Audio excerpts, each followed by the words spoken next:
బాలార్కప్రభమింద్రనీలజటిలం భస్మాంగరాగోజ్వలం శాంతం నాదవిలీనచిత్తపవనం శార్దూలచర్మాంబరం బ్రహ్మజ్ఞేస్సనకాదిభిः పరివృతం సిద్ధైः సమారాధితం దత్తాత్రేయముపాస్మహే హృది ముదా ధ్యేయం సదా యోగిభిः. స్నాతక ప్రకరణం. సంస్కారాల్లో స్నాతకం చాలా గొప్పది. వివాహ సంస్కారాన్ని పొందటానికి అధికారాన్ని సంపాదిస్తుంది.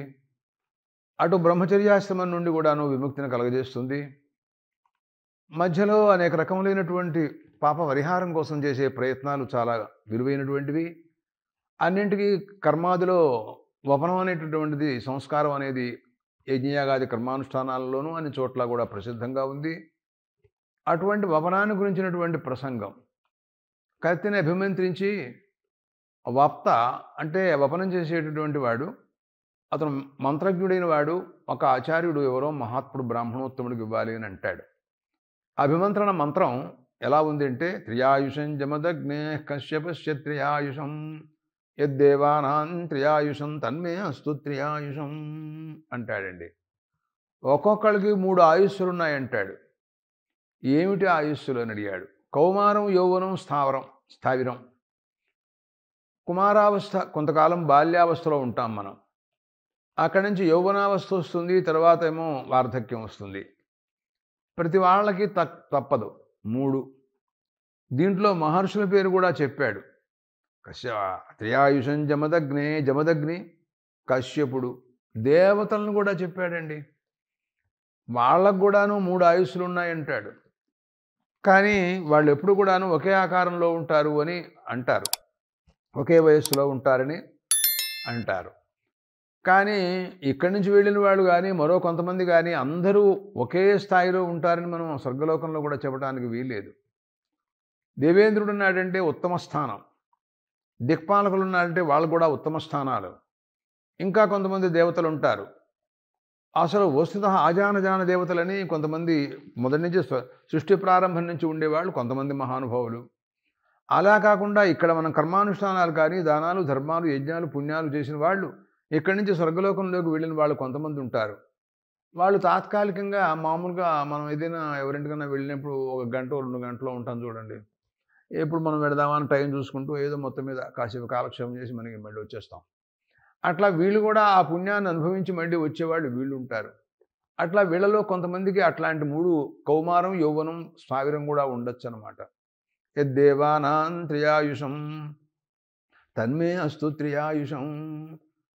అలాంటి ఆయుస్సులు నాకు కూడా 3 ఉండాలి అని ప్రార్థిస్తున్నాడు ఈ స్నాతక వ్రతకర్త.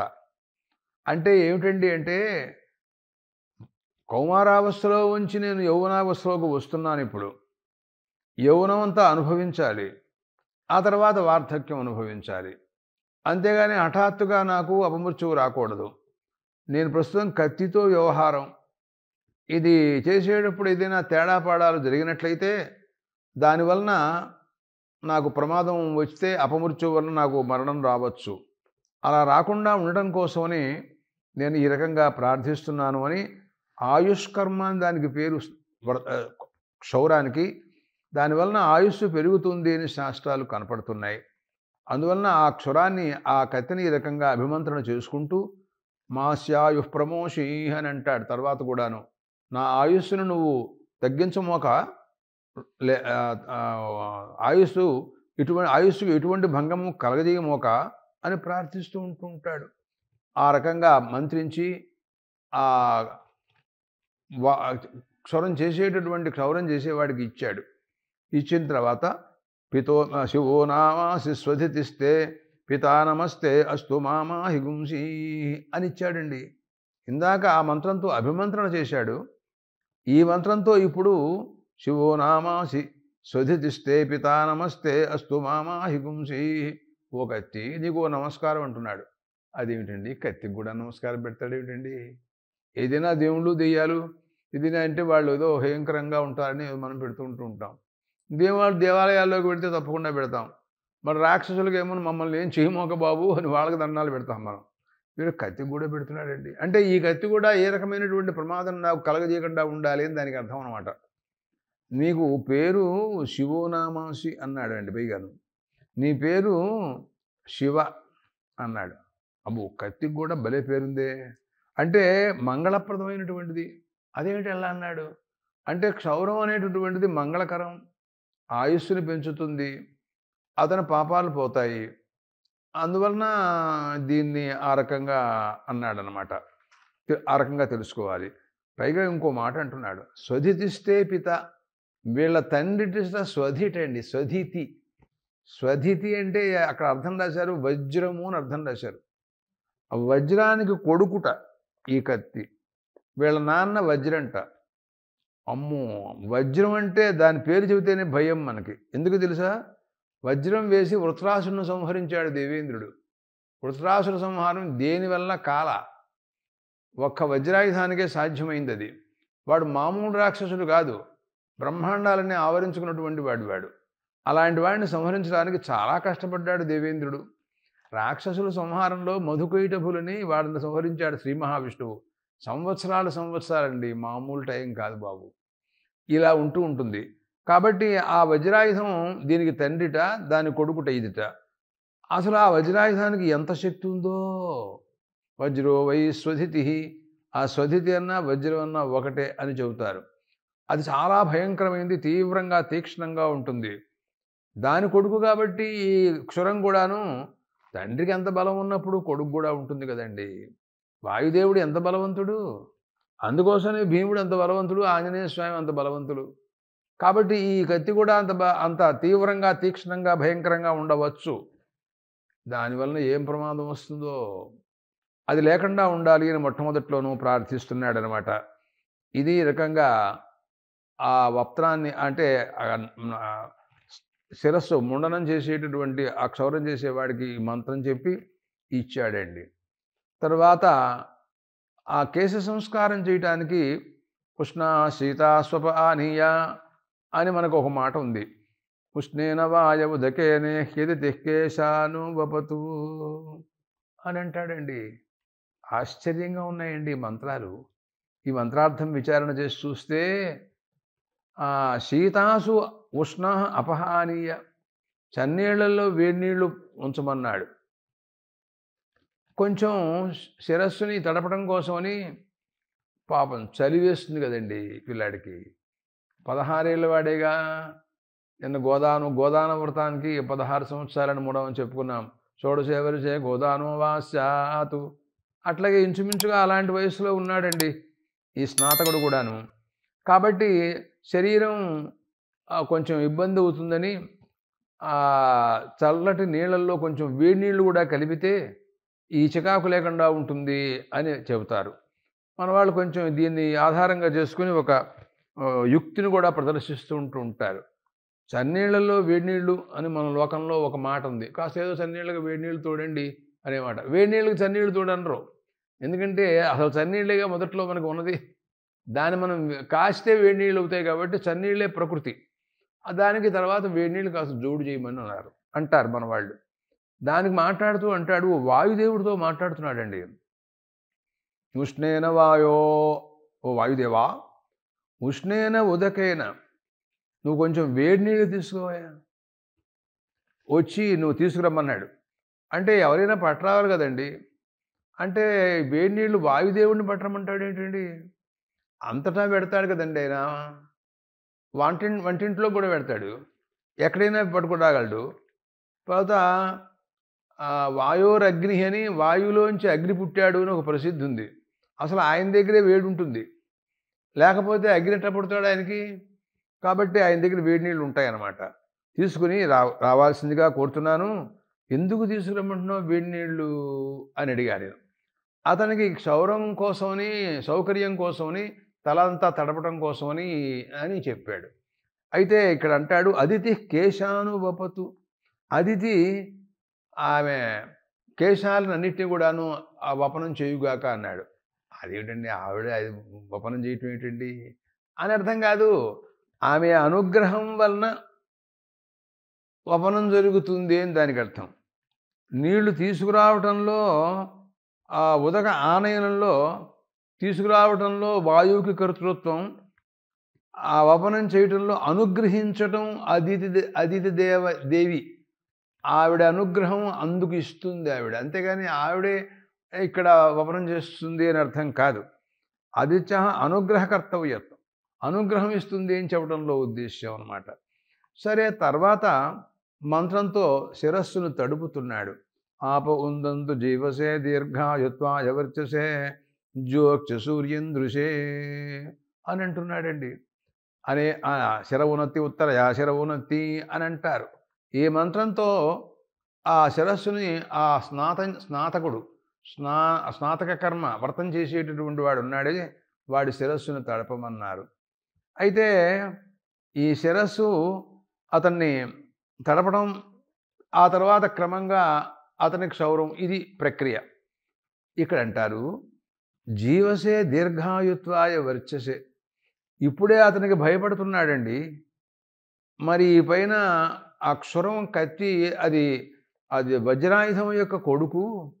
వజ్రాయుధం తీవ్రంగా ఉంటాడు, ఆయన కొడుకు కూడా తీవ్రంగా ఉండవచ్చు, దానివల్ల ఏదైనా ప్రమాదం వస్తుందేమో అని ఇందాక నేను త్రియాయుషం జమదగ్నే కశ్యపస్య త్రియాయుషం యద్దేవానాం త్రియాయుషం తన్మే అస్తు త్రియాయుషం అని 3 ఆయుస్సులు నన్ను ప్రార్థించుకున్నానండి.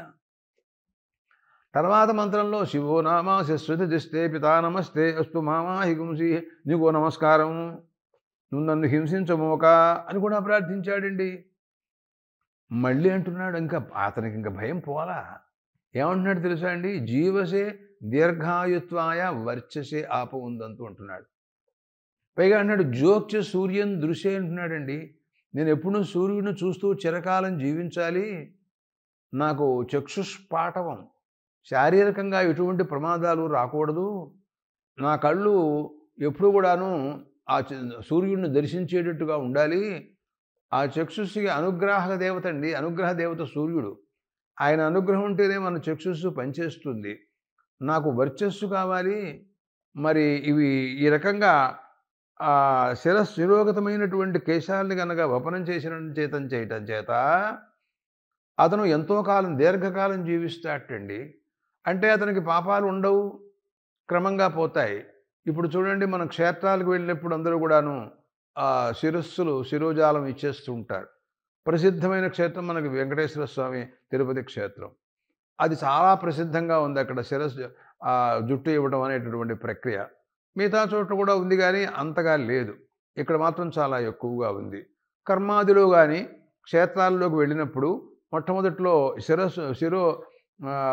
కేశజాలాన్ని మనం వపనం చేసుకుని స్నానం చేసి తర్వాత దేవతా దర్శనం చేస్తూ ఉండడం అనేది సంప్రదాయంగా పెద్దవాళ్ళందరూ చెబుతారు. గ్రంథాల్లో కూడా అలాగే కనపడుతూ ఉంటుంది అన్నమాట. అందుకోసమనే అంటున్నాడు జీవసే, నేను చాలా కాలం జీవించటం కోసమని. దీర్ఘాయుర్భాగ్యం అండి, 100 సంవత్సరాలయా శతమానం భవతి శతాయు పురుష అని అన్నారండి. దానివల్ల కూడా దీప్తయ్య అన్నాడు, చాలా గొప్ప ముఖవర్చస్సుతో కాంతితో ప్రకాశిస్తూ ఉంటాడండి. అలా జుట్టు కనుక తీసేసినట్లయితే వాడికి అలాంటి దీప్తి కూడా లభించే అవకాశం ఉంటుందండి.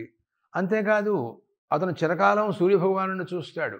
అంటే 100 సంవత్సరాలు జీవిస్తేనే కదా 100 సంవత్సరాలు సూర్యుడిని చూడటం అనేది సంభవిస్తుంది. కాబట్టి దీర్ఘాయుర్భాగ్యం లభిస్తుంది అని ఈ మంత్రాల్లో ఈ భావాలన్నీ కూడా కనపడుతున్నాయి. ఆప ఉందంతు జీవసే దీర్ఘాయుత్వాయ వర్చసే జ్యోక్ష సూర్యం దృశే అని ఈ మంత్రంతో శిరస్సు అతన్ని ఆ వేడి నీళ్లతో తడపటం అనే ప్రక్రియ చేశారండి. ఈ పైన ఉత్తరాభి ఇంకా పై మంత్రాలతో ఏనావపతి చతస్రుభి ప్రతిమంత్రం ప్రతిదిశం ప్రదక్షిణం వపతి అన్నారండి. యాజ్ఞికంలో మహర్షులు చెప్పిన భావాలను అన్నింటినీ కూడాను కొంతమంది ఈ వాక్యాలన్నీ కూడాను చెప్పారు. పైన చెప్పబోయేటటువంటి 4 మంత్రాలు, ఒకటి అనుమంత్రణ మంత్రం ఒకటి ఉంటుంది. ఆ తర్వాత ఈ మనం క్షౌరం చేయగా వచ్చినటువంటి జుట్టుని ఆ కేశాలను ఉంచే మంత్రం ఇంకోటి ఉంటుంది. ఈ రకంగా ఒక్కొక్క దిక్కు ఆ శిరస్సు 4 దృష్టిలో పెట్టుకొని తూర్పు భాగంలో వపనం చేసినప్పుడు ఒక అభిమంత్రణతో ఒక మంత్రం చెప్పి అక్కడ ఆ భాగం వరకు క్షౌరం చేయటం, అలాగే దక్షిణ భాగం, పశ్చిమ భాగం, ఉత్తర భాగం ఈ రకంగా శిరస్సును ఒక దృష్టిలో ఉంచుకుని ఈ మంత్రాలు క్రమక్రమంగా ఒక్కొక్క మంత్రంతో చెప్పుకుంటూ ఆ మంత్రం చెప్పిన తర్వాత ఆ ప్రాంతంలో ఆ కత్తితో అతనికి వపనం చేయటం అనేటటువంటిది కేశ సంస్కారం. అలా జుట్టును తీయటం అనేటటువంటిది పరిశుద్ధుడైపోయిన తర్వాత ఆ మాట మాట్లాడుతుంది. శుద్ధిశురోమాస్యాయు ప్రమోషి అని కూడా అంటారు. ఈ మంత్రంలో మాట్లాడతాడు. పరిశుద్ధుడవుతాడు అని చెప్పడం కోసమని ఆ మాటలన్నీ కూడా చెబుతారన్నమాట. చూద్దాం మనం ఈ మంత్రాల్లో ఏం చెబుతున్నారు. చివరిలో ఒక్కొక్క మంత్రం దగ్గర అసౌ అని ఒక పదం కూడా వేస్తారు. అంటే అక్కడ ఎవరు ఈ స్నాతకం చేసుకునేవాడు ఉంటాడో వాడి పేరు చెప్పాలి. అక్కడ దత్త శర్మన్, నారాయణ శర్మన్, లేకపోతే శ్రీనివాస్ శర్మన్ అలాగనమాట. ఎవరు మనకైతే తెలియదు కదా, ఎవరు చేసుకుంటుంటారో వారి పేరు చెప్పాలి. మనం సర్వసాధారణంగా ఒక పేరు ఏదో ఒకటి పెట్టి మనం చెబుతూ ఉంటాం. అది మార్చుకుంటూ ఉండాలన్నమాట. ఏ నావత్సవితాక్షురేణ సోమస్య రాజ్ఞో వరుణస్య విద్వాన్ తేన బ్రహ్మణోపతేదమస్యాయుష్మాన్ జరదష్టిర్యథా సదసౌ. దత్త శర్మన్, యజి శర్మన్ అని ఏదో ఒక పేరు చెప్పాలి. ఏమని చెబుతున్నాడు అంటే తూర్పు భాగం, శిరస్సు యొక్క తూర్పు భాగం ఆ ప్రాంతంలో అతను క్షౌరం ఆ జుట్టును తీస్తున్నాడు. తీసేటప్పుడు ఆ క్షురంట ఏనక్షురేని అంటాడండి. ఈ మంత్రంలో మరొక రహస్యం. సవితృ దేవుటండి. సవిత అంటే సూర్యభగవానుడిని మనం మామూలుగా చెబుతాం. ప్రేరకుడు, అంతర్యామి అని అనేక అర్థాలు ఉన్నాయి ఆ సవితృ శబ్దానికి అర్థం. ఆ దేవుడ సోముడు, వరుణుడు. పూర్వకాలం వాళ్ళు స్నాతక వ్రతం చేసుకున్నట్టండి. వాడు కూడానా? పైగా రాజులట వాళ్ళు. సోముడు, వరుణుడు స్వర్గలోకంలో రాజులు అని ప్రసిద్ధి. సోమస్య రాజ్ఞో వరుణస్య విద్వాన్. వాళ్ళ శిరస్సు ఎందున్నటువంటి కేశములను వపనం చేయటంలో ఎలా చేయాలి అనే శాస్త్ర సమ్మతం. ఇప్పుడు మనం ఏ రకంగా ఆపస్తమ మహర్షి చెప్పిన ప్రకారంగా ఇక్కడ మనం చెబుతున్నామో అలాంటి శాస్త్రాన్ని తెలిసిన వాడు సవిత, విద్వాన్. ఏ నావత్సవితాక్షురేణ సోమస్య రాజ్ఞో వరుణస్య విద్వాన్. ఆ సవితట ఆ జుట్టు తీయటంతో మంచి నైపుణ్యం కలవట. అంటే ఇప్పుడు చేతకాని వాడు గనక వపనం చేశాడనుకోండి, చాలా ప్రమాదం వచ్చేస్తుంది, రక్తం కారుతుంది, చాలా ఇబ్బంది అవుతుంది, ఆసుపత్రికి వెళ్ళాల్సి వస్తుంది. అలా ఉండకూడదు. దాంట్లో అభ్యాసం ఉన్నవాడే మనకి పనికొస్తాడు. దాంట్లో అలవాటు ఉండాలన్నమాట. దాంట్లో చాలా గొప్పగా అలవాటు కలవాటండి ఆ సవిత. పూర్వం ఆయన చేశాట.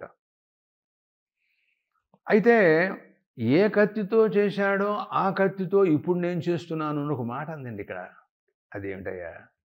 ఆ రోజుల్లో సవిత దేవత అసలు ఎక్కడుంటాడో నువ్వు చూడలేదు, నేను చూడలేదు. వాడు దేవతాలోకంలో ఉంటారు. కానీ ఏనా తేనా అని పెడతావేమిటి ఇక్కడ?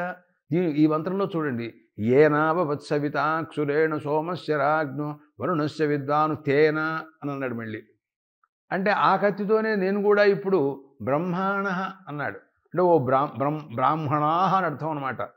ప్రస్తుతం చెప్పాగా ఇందాక, దాంట్లో బాగా పాండిత్యం కలిగినటువంటి అభిజ్ఞుడు, మంత్రవేత్త అయినటువంటి బ్రాహ్మణులతో చేస్తారు ఇతనికి వపనం అని మనం అనుకున్నాం.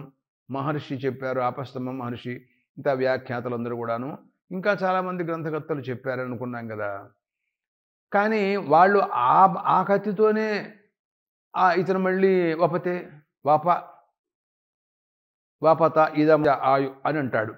ఆ కత్తితోనే చేయడం అంటే ఆ కత్తి మనకి ఇవాళ ఎక్కడ దొరుకుతుందండి అంటే అది కాదయ్య అర్థం. అంటే ఆ కత్తి లాంటి కత్తి అని అర్థం అనమాట. అదే ఇక్కడ ఇవాళ ఎక్కడ దొరుకుతుంది? స్వర్గలోకంలో సవిత దేవత ఎప్పుడు చూశాడు? నువ్వు చూశాను, నేను చూశాను. అయినా మనకు ఎలా కుదురుతుంది అంటే జాతిత ఒకటే. ఏదైనా కత్తులు అనేటటువంటివి ఆ జాతి శబ్దం వాడతాం మేము. గోవులు ఉన్నాయనుకోండి, అనేక రకాల గోవులు ఉంటే గోత్ర జాతి ఒకటే. బ్రాహ్మణులు చిత్రంగా ఉన్నారనుకోండి, బ్రాహ్మణత్వ జాతి ఒకటే, స్త్రీత్వ జాతి ఒకటే అని మామూలుగా మా శాస్త్రం ప్రకారంగా. అట్లాగే ఆ కత్తి అలాంటిదేను అని చెప్పడం కోసం అని జాతిని తీసుకుంటారు. అందువలన ఏనావత్సవితాక్షురేణ సోమస్య రాజ్ఞో వరుణస్య విద్వాన్ తేన బ్రహ్మణోపత. హే బ్రాహ్మణా, ఇమం ఈ స్నాతవ్రతకర్తారం ఉపత. ఇతను శిరోభాగే పూర్వభాగం లభత అస్య ఆయుష్మాను, ఇతను ఆయుష్మంతుడుగా ఉండాలి. ఎటువంటి తేడా ఉండకూడదు సుమా. అతనికి ఆయుర్భాగ్యానికి అసలే భయపడుతున్నాడు ఆయన. కాబట్టి ఆయుర్భాగ్యానికి ఇబ్బంది లేకుండా ఉండేటట్టుగా ఆయుష్కర్మని బిరుదు దీనికి. ఈ రకంగా జుట్టు తీసేసినట్లయితే మంత్రపూర్వకంగా అతను ఆ పాపాలన్నీ, ఆ కేశములను ఆశ్రయించి ఉన్నటువంటి పాపాలను పోగొట్టుకుని నిష్పాపుడు, పాపరహితుడు అలాంటి వాడు అవుతాటండి. తర్వాత జరదష్టి అని ఒక మాట మాట్లాడింది మంత్రం. జరదష్టిర్యథాస దశౌ శ్రీనివాస శర్మన్ అన్నారండి. జరదష్టి అంటే మామూలుగా వివాహ ప్రకరణలో అన్ని చోట్ల కూడా చివర దీర్ఘ వార్ధక్యావస్థ వరకు మనం జీవించి ఉండాలి అనే మాట వాడుతూ ఉంటారు ఎప్పుడు కూడా. అదే మనకి పాణిగ్రహణ మంత్రంలో కూడా ఉంది. గృహ్ణామి తే సుప్రజాస్వాయ హస్తం మయాపత్య జరదష్టిర్యథాస అని అక్కడ కూడా చివరిదాకా మన ఇద్దరం కూడాను చివరిదాకా ముసలివాళ్ళమై అప్పటిదాకా ఒకళ్ళు చేతులు ఒకళ్ళు పట్టుకుని నువ్వు లేవలేవు నేను లేవలేవు ఇంకోళ్ళు పట్టుకోవాలి మరి ఇద్దరిని. ఆ రకంగా ఉండాలి అని అంటే దీర్ఘాయుష్మాన్ని కోరుకోవడంలో ఉద్దేశం. మనం వేళాకోవడం కోసం కాదు, వాళ్ళు దీర్ఘాయుష్మంతులై ఉండాలి అని చెప్పడం కోసం అని ఉద్దేశం అనమాట.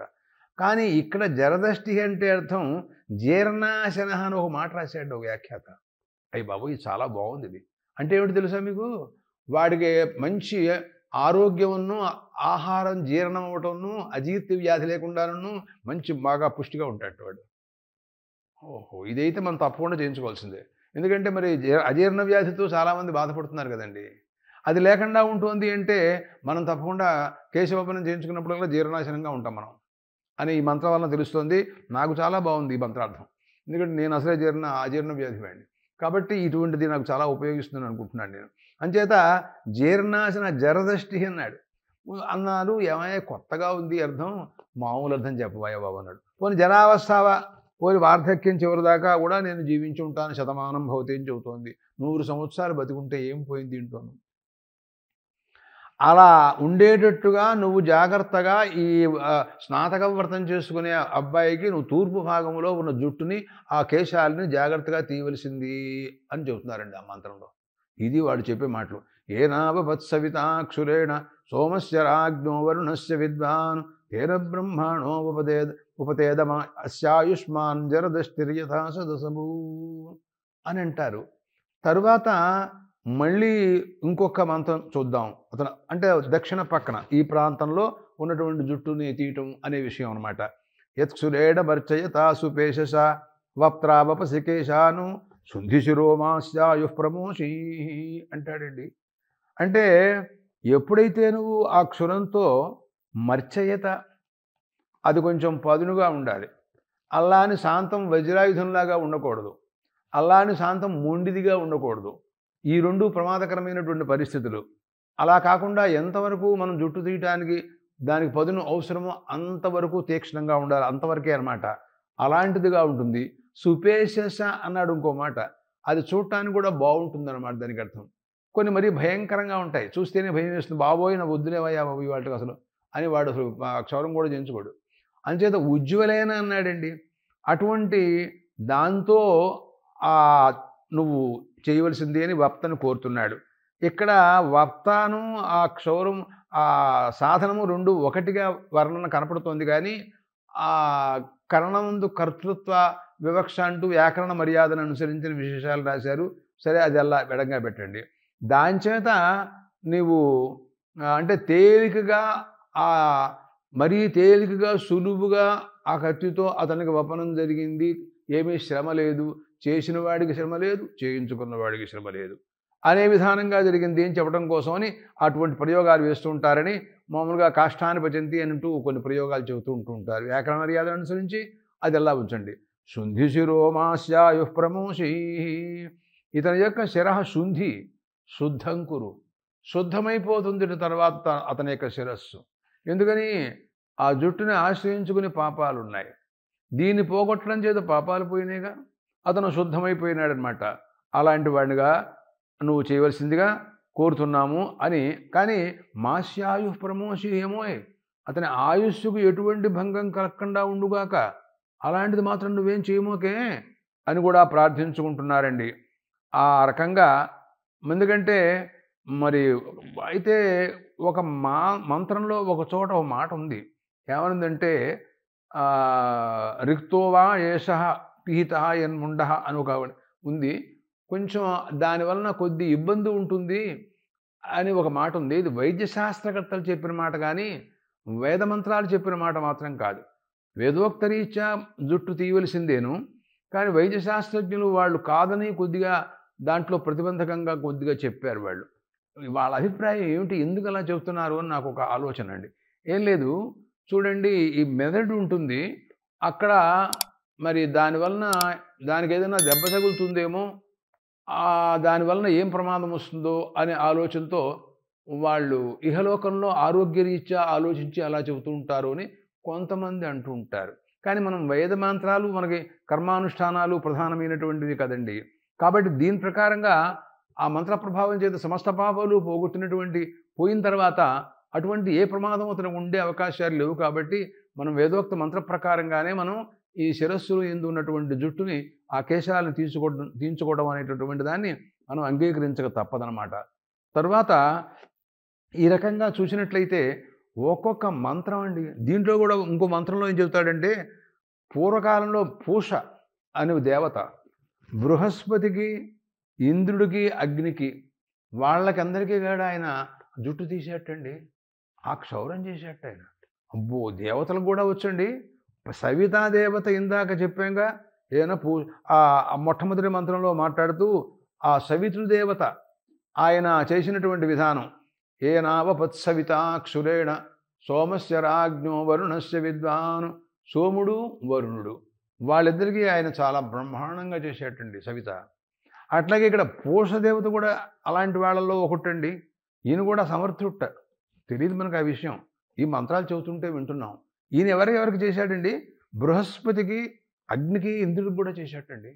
అబ్బో, అయితే ఇంకేం, మరి మనం కూడా ఆయన్ని ఆశ్రయించవచ్చు అని ఈ రకంగా మంత్రాలలో పూర్వకాలం దేవతలు కూడా ఈ రకమైనటువంటి ప్రక్రియను ఆశ్రయించినట్టు ఆ విధాన ప్రకారంగా ఇప్పుడు కూడాను దైవికంగానే ఈ వపనం అనేటటువంటిది మనకి జరుగుతుంది. దీని గురించి ఇంకా వేదాల్లో బోల్డన్ని చోట్ల ఏకేశన ప్రథమా సత్రమాస దాని ఇంకా చాలా చోట్ల ఉన్నాయి, విశేషాలని కూడా ఉంది. సత్రయాగంలో లేకుండా ఉంటారని ఉన్న శాస్త్రాలు ఉన్నాయి. ఇలాంటి వపనాన్ని గురించి ఎన్నో విశేషాలు చాలా చోట్ల చెప్పారు. మనం చూద్దాం తర్వాత.